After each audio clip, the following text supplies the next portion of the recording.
Imagine our reality was a simulation. What if that simulation wasn't the first one? What if we were just a copy of a copy, where each layer of reality wears down a little more?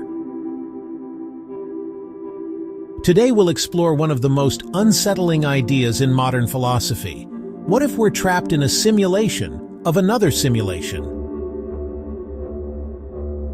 If you're interested in uncovering the secrets of existence, subscribe to the Reality Shift channel and join us beyond the veil of reality. The simulation theory, proposed in 2003 by Nick Bostrom of Oxford University, suggests something chilling. If an advanced civilization creates simulations of consciousness, these simulated realities could in turn create their own simulations, so that the number of simulated realities would exceed the number of real ones. By simple probability, it would be much more likely that we are living in a simulation. But what if those who simulate us don't live in the base reality either? Thus arises the hypothesis of nested simulations, realities within realities like dreams within dreams, without ever accessing the original world.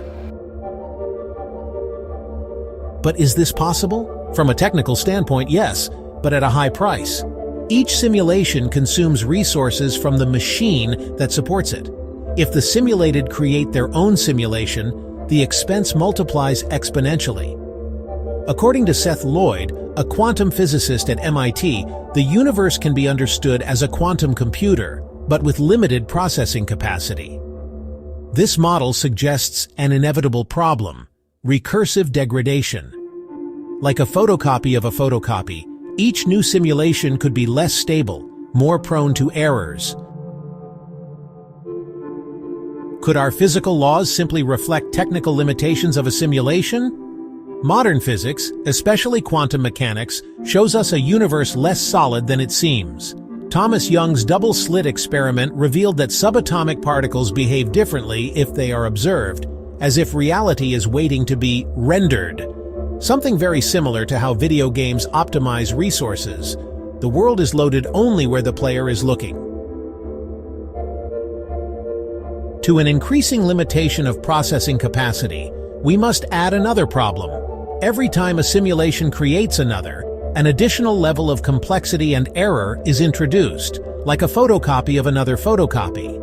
Anders Sandberg, a researcher at the Future of Humanity Institute, warns, nested simulations could introduce subtle errors, statistical anomalies, or consistency failures. What if phenomena like false collective memories, which we know as the Mandela Effect, were symptoms of a degradation in the transmission of information between layers?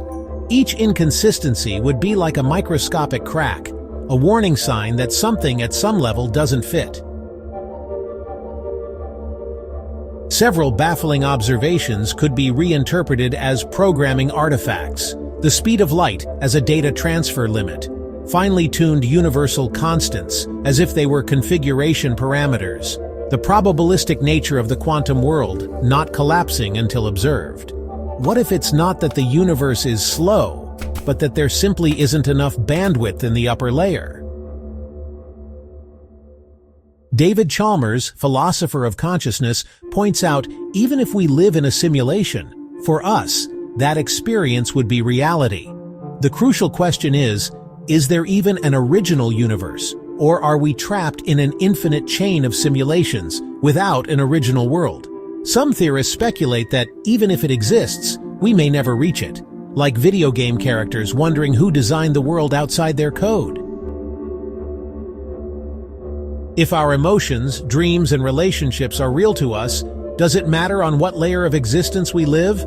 Perhaps, as René Descartes said, "I think, therefore I am."